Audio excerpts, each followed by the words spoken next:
Welcome to the Tech Egg. Don't get scrambled. Enjoy the video. You start by verifying eligibility and collecting baseline numbers. Pull your last 30 days of RPM and views so you know the problem scope. Once done, identify the top 5 videos by RPM and engagement. That shows what already works.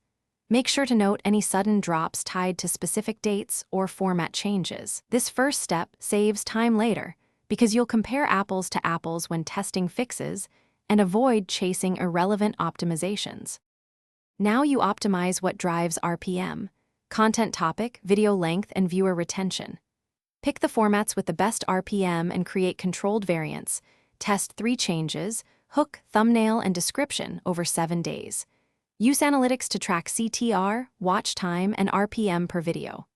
Once done, promote the highest performing variant across similar topics and schedule consistent uploads. Make sure to balance experiment volume so the algorithm can learn without destabilizing. Finish by aligning monetization and safety.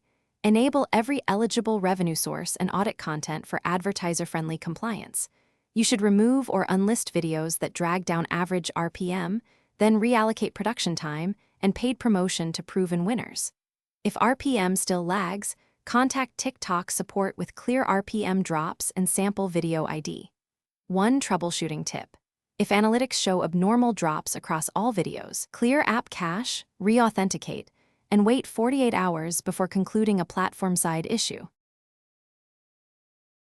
Thanks for watching. Consider subscribing if I helped unscramble your problems.